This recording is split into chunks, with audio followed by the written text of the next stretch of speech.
To advocate that all bodybuilders, or any for that matter, should train for hours a day is like suggesting that everyone, without regard for genetic considerations, should expose themselves to the intense summer sunlight at the equator for 2 hours.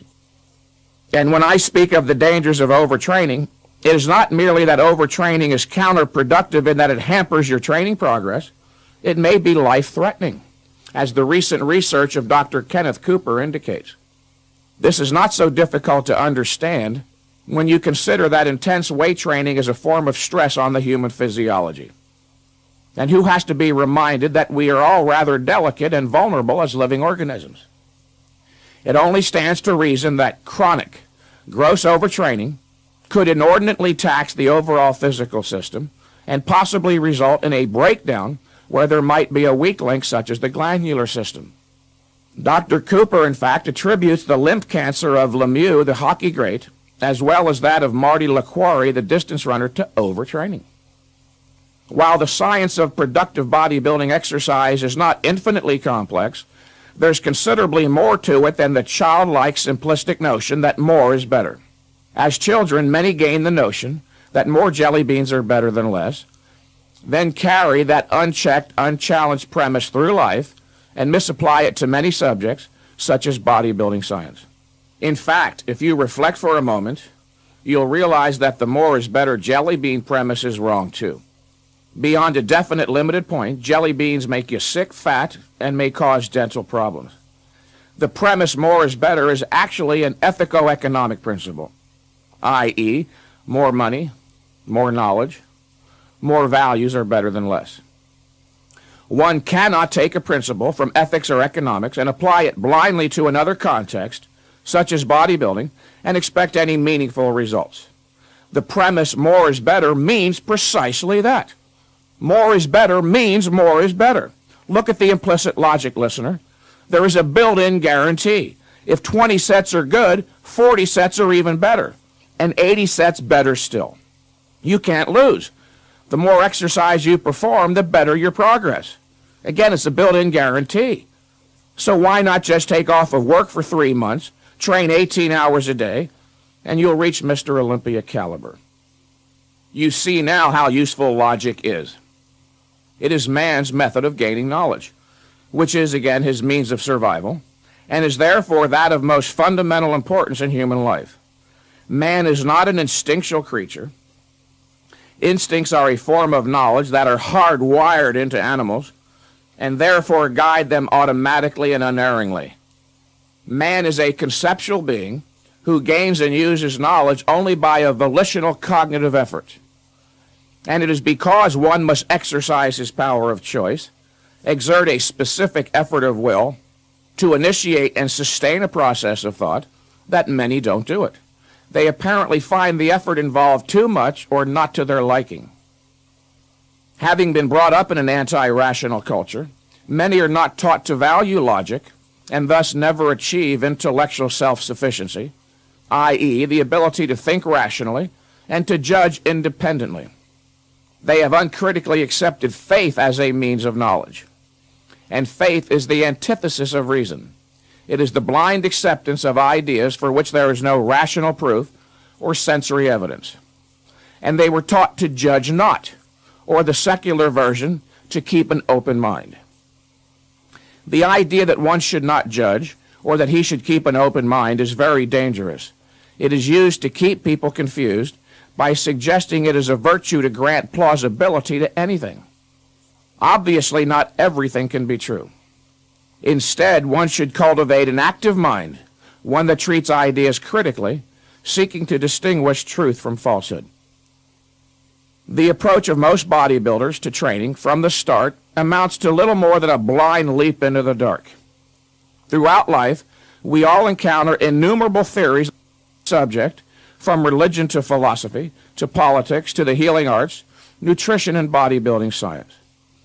And because so few in our culture were taught to think rationally or to judge critically, most are left disconcertingly confused when confronted with the necessity of making intellectual choices, such as which training theory to employ.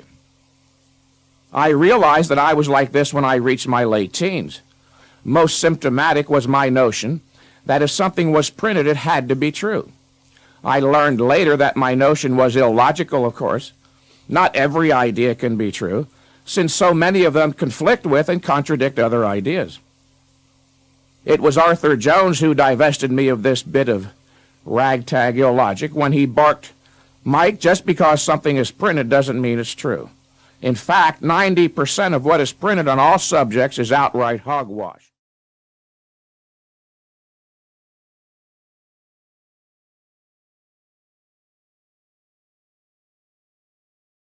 So this is the third workout of this program, the program that Mike Mentzer made originally for John Little. It's legs. It's no fun, but it has to be done. I changed the order a little bit. Original order is leg extension, then a squat or a leg press, a leg curl, and a calf raise. I changed the order because for me, calves were always, it came behind, or after a while I didn't feel like it anymore and just skipped it. So I started changing the order and my calves were growing and they liked it very much. So I start with calves, with a calf raise. I have a special, you can see sitting here on my dipping station, and I made a calf raise for home with the resistance bands and the dipping station, and it's perfect. I mean, it's the best calf raise what you can do at home without any calf raise machine. Second exercise, the leg curl, which I also use the dipping station and an anchor on the ground. Do a standing one leg curl. Third exercise is going to be the front squat. The front squat I do a little bit different. It's in the spirit of Mike Mentzer.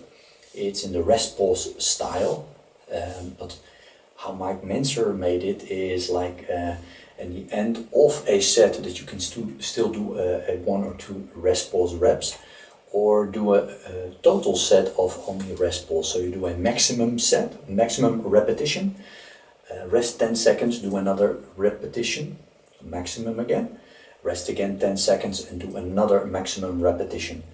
The way I do it is I do 5 rest pause sets of 4 repetitions. I do 4 repetitions, take 10 seconds rest, 4 repetitions, 10 seconds rest, 4 repetitions. Do this 5 times, rest another 10 seconds, and then go for a maximum amount of repetitions. They call it cluster sets because they're small sets in total, but it's actually just a rest pause set. And at the end, the fourth exercise is going to be the leg extension. I am playing around already for 2 years to find the ideal way to do a leg extension at home. I cannot find it. In the meantime, I started doing sissy squats to just mimic an isolation exercise for the quads. And it works very good, but now I'm playing around, I'm experimenting with static holds as a leg extension. So it's just a short movement, hold it as long as I can, and then do partials with the resistance bands, one leg at a time. And as long as I cannot find the right way to train both my legs with a leg extension at home, without any equipment, till that time I'm not going to do a pre-exhaust. If I find the way, if maybe you know the way to do a leg extension without any equipment, without any machine, please post it below, because I love to do it, and then I can do a superset with the leg extension and the squat. But until that time, no superset for me. Every workout that I'm doing, I always do a warming up, also for the calves, of course, because it's just to get into the mood of the exercise, get into the mood of the workout. The warm up is very simple. Just stretch it, squeeze it, stretch it as far as I can, squeeze it, and every time I go a little bit further and further down, just to get a little bit of starting pump in the calves. So as you can see, this bar in the middle, this is the bar that I'm standing on, and I can have a very good deep stretch. I don't touch my heels on the ground, nothing. What I'm doing now for my first or my second warm-up set actually is take this resistance band, wrap it around, and make a loop around it. Now I have this part, this looping part. This I'm going to put around my waist, and it's going to be my resistance.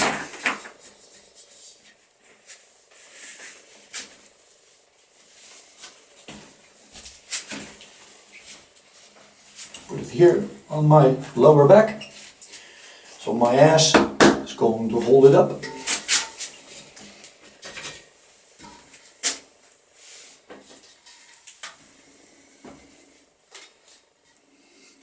To really stimulate the calf muscles, you want to go as deep as you can, hold there for just a fraction of the time, then go up, hold it at the top position and squeeze it a little bit higher still.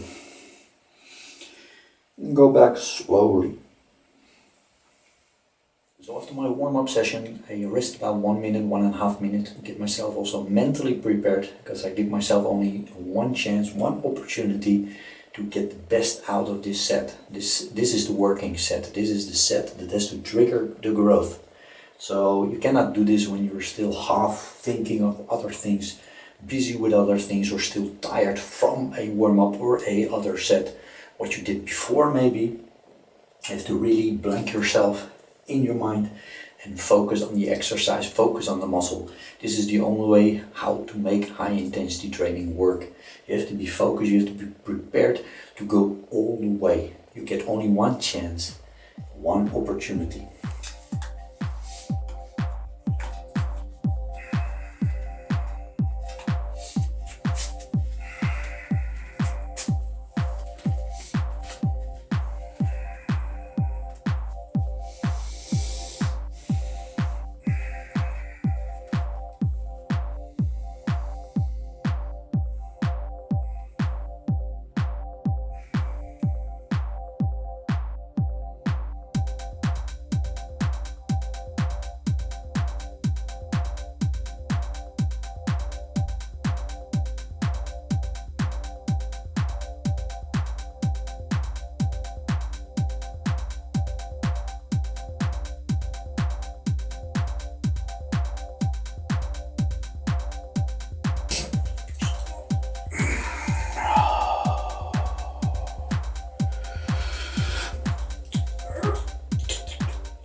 As you can see at the end, I did some forced reps also, and this is again perfect when you're using this dipping station, because you can just help yourself, push yourself up and control the negative in a slow way.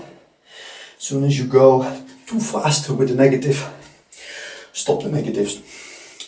Then it becomes too dangerous, because you still always have to have the control of the muscles and the resistance. To the next. Second exercise, leg curl. Also use the dipping station, just turn it around to create a little bit more distance between the anchor and where my leg is going to be. For this I do 2 warm-ups that I feel is enough. I loop it through the anchor like this, and here my leg is going to be in.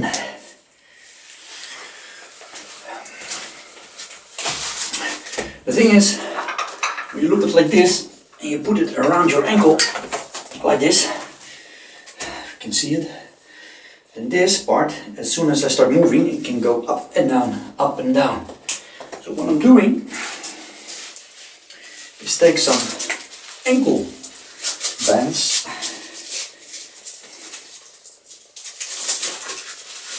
put it around, and it cannot move anymore up and down. or anyway, not up. So I can have a nice exercise because of this. For this exercise, for the leg that I'm not training, I elevate myself a little bit, so I do not have any contact with the ground. If I would stand just like this, then I have to lift my leg up a little bit to not every time touch the ground. So I'm standing a little bit higher, so I can just freely move my leg up and down for the leg curl. Now I take this piece of wood, lock it against the dipping station, and I place it just above my knee, just really above my knee. It just touches my kneecap, and from here I have a nice blocking that I do not go with my leg to the front, so it's very stable. With the right leg I really push it, and with the left leg is just holding against it, so I can have a nice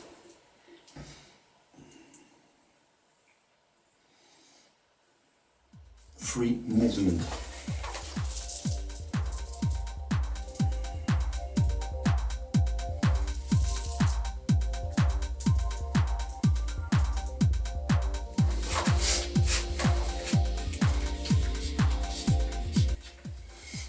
So with the first few repetitions I can explain to you what the M set is all about if you do not know it yet.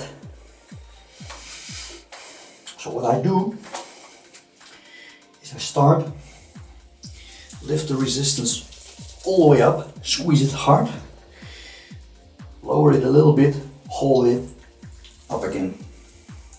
Now I lower it a little bit further, go up again, and then a little bit further still.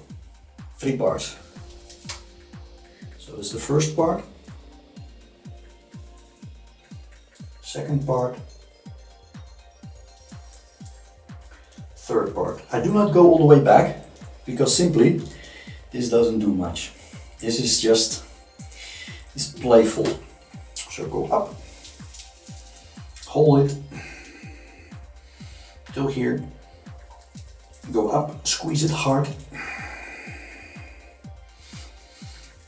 up, till here, up, and then I start all over again.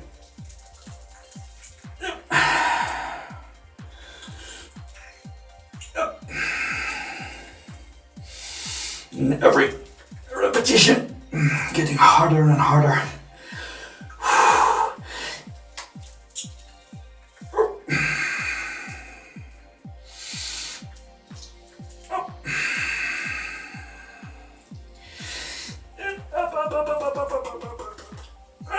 So I hold it now as long as I can. Squeeze it as hard as I can. Now I feel it slipping. I go a little bit further. Stop here. Hold it. Squeeze it. A little bit further. Hold it. Squeeze it. A little bit further. Guard. You can see this was the easiest part, and I can not lift it anymore. And that is called total failure with the resistance bands. So now comes the fun part, the squats. And I'm not using one floorboard, I'm using 2 floorboards. And the reason why is because one floorboard is this wide, and when I take 2 floorboards, it's a little bit wider, so I have a little bit more, can play a little bit more with my stance, with how wide my feet are. Regular squats, you go down, but as you can see my ass goes pretty far back, and this is good when you want to train your glutes a little bit more than your quads.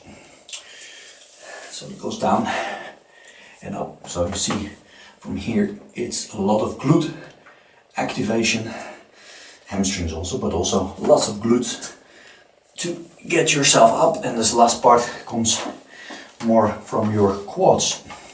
So what I'm going to do is elevate my heels, and when I do this, I'm going to do this with these two weights.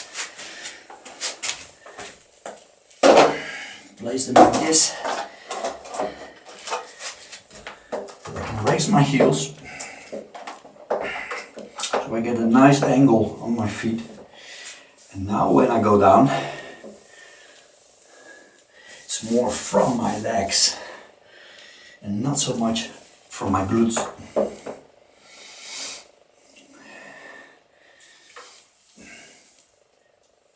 So more quad activation, also from the bottom position. From here it's all quads, not so much glutes. When you go down, you push from your heels. Go down, push from your heels. With this exercise also, because I train my hamstrings, so my hamstrings are warm. Train my calves, so my calves are warm. My hips are not warm yet, my quads are not warm yet, my knees are okay. So also with this exercise I'm going to do 2 warm-up sets, or 3 actually, one with the body weight, what I just did. And then a little bit heavier, then one heavier still. That's almost my full, my heaviest resistance that I'm going to use for this exercise. So it's about 80%, 85% maybe from the resistance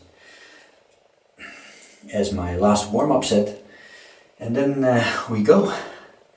And for this exercise I really have to focus mentally very hard, because I said it already in the beginning of the workout, beginning of the video, and I'm going to do cluster sets, rest pause sets, 5 rest pause sets with 10 seconds rest in between, and then I rest 10 to 15 seconds, and then I do my last small set. And how many reps that's going to be can range between 1 and most likely 6 or 7.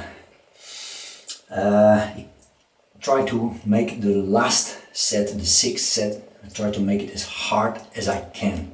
So if I feel that I can do more than 5 or 6 repetitions, I'm going to make it harder. I do not have to reach 10 repetitions just to show, oh, see, I did 10. No, if I can make 10 repetitions, but the quality is not so, that doesn't count for me. It doesn't count as 10. So as soon as I feel that the exercise is still doable and I can reach more than 4, 5, 6 repetitions, I'm going to slow down the process, slow down the repetitions to make it harder for the muscles. The exercise, the workout is not to prove anything, but it's to show something. You do not have to prove how many repetitions you can do. No, you have to show how much stronger you are from last workout.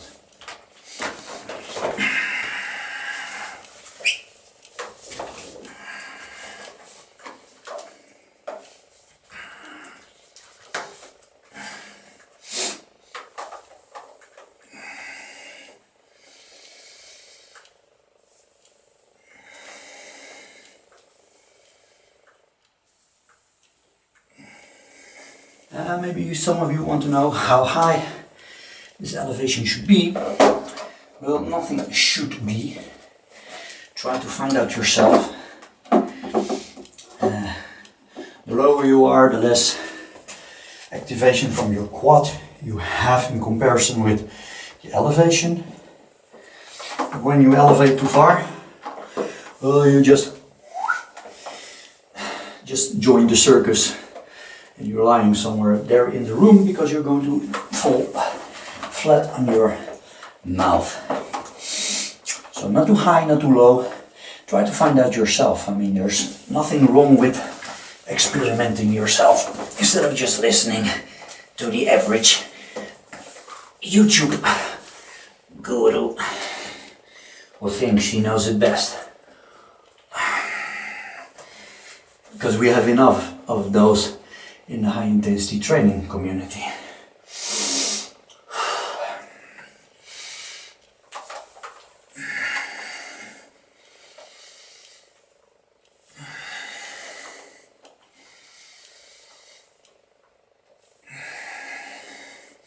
So when you go down with the squat, rest here and then push your way up. Do not go all the way up. From here, there's more stretch on the bands, but your bones are supporting everything and the muscles not so much.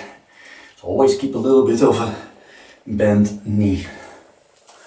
All the way down as far as you can, that your calves are hitting your, touching your hamstrings, and then go up.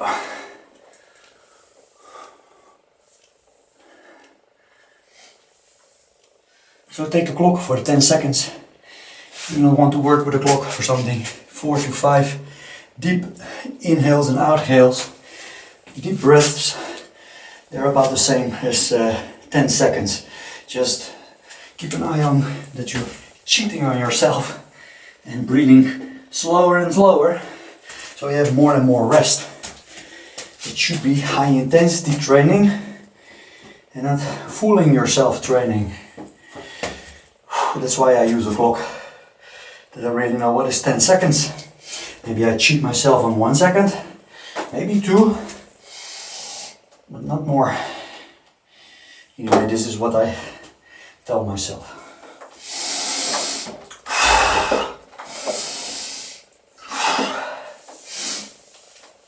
So 4 sets of, So I'm going to do 5 sets, 4 repetitions, every time 10 seconds in between. When you do a regular squat, because not everybody trains at home, and anyway you want to do this workout, or at home you do even squats, do it safely. I do it with resistance bands, and it's just not doable to put every time the band off and put it on, put it off, put it on.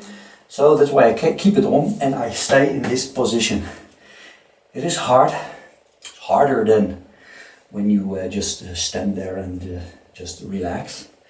But it seems to do exactly the same what I want to do, and it's build muscle. So it still does the trick. When you do it in a gym or at home, you have a squat rack or something like this, then every time you rest standing with the weight in the rack, and after the 10 seconds put the bar on your back again and you start your squats again, and every time after the 4 repetitions put it back in the squat rack. But when you do it with the bands, you can do it exactly the same as I do. But it's no fun. But that's the whole purpose. If you would like it, then it's not hard enough. Unless you're like me and you like to torture yourself.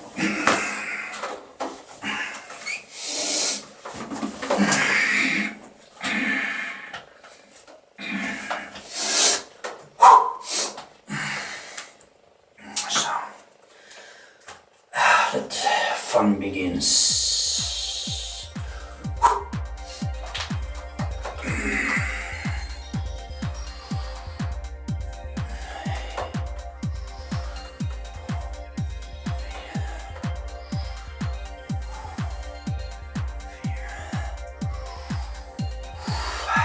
First one is easy.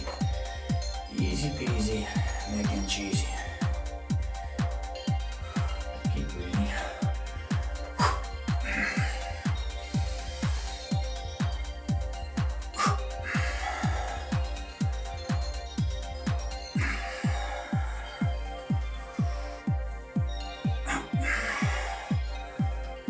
This one starts to be funny already.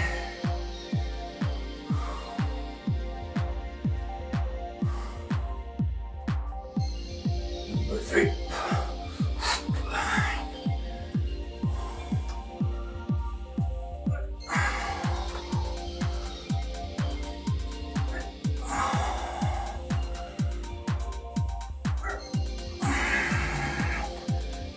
The burning starts already.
For the people that constantly ask me for high intensity training, heavy duty, what you do for cardio? And then I ask them always the same question. What do you mean with cardio? Do you mean using your cardiovascular system to oxidize fat, or to train your cardiovascular system? Or I get the answer, well, to train cardiovascular system. Well, this is it. This is what trains your cardiovascular system. Heavy duty leg workout. Your heart rate is going through the roof. And all what your body can do is recover from it and get stronger, get more efficient, because this is something your body does not know how to deal with yet. So after this, you give it rest. I train my legs once every 10-11 days. That's enough recovery for the muscles and also to improve my cardiovascular system. Because if I look at my stats, then 11 days ago, I could do this exercise 5 times 4, and I could do 2 repetitions for the last one. Now I could do 4 repetitions with a slow negative, so it was an improvement on my muscles, but also for my cardiovascular system. Because if your cardiovascular system quits, you cannot do anything anymore. So your body has to improve, has to get stronger. Cardiovascular system has to adjust to the slaughter that comes for the next time.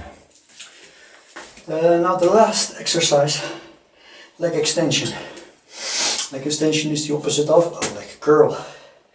What I'm doing, when I'm figuring out, what I'm trying to experiment with, is with a static hold. So you have here this sidebar, which I'm going to try to put my chin bone, as long as possible, towards this metal bar. As long as I can't hold it anymore, then I rest for a few seconds and start to do partials. So it looks like this. I put the resistance bands, I hook it to the hanger, exactly the same way as I do with the leg curl, but then the opposite, of course. The band is going to go in the front, so that's why I change it, that the band is on this and not on my chin, that it can go up and down. I don't want this. And then I place my chin bone against this and I hold it like this. I tense it as hard as I can for as long as I can. I have here a clock, I time it. The aim is 20-30 seconds. Last time I had, I think, 25 seconds, so my aim is for at least 25, so I hope 30. But 26 is already a win-win situation. As soon as I can't hold it anymore, then I rest a little bit and I go do partials. The partials are still possible. And how? Because you think, of course, after the strength is gone from the static hold, all what you have is still the negative and not the positive anymore, because as maybe you understand or know, you have a positive strength, so the positive repetitions, then you have a static hold that you can hold a little bit longer than that finish with the positive, and then you can still lower it under control because there's still the power to resist the negative. So I place my chin bone, the top of my chin bone towards to the bar, and then I extend my leg and hold it there as long as I can. I have to feel the touch from my chin bone to the bar. As long as I hold it, seconds are counting. As soon as I can't hold it anymore, then it's time to stop the exercise, rest for a few seconds and do the rest of the positives.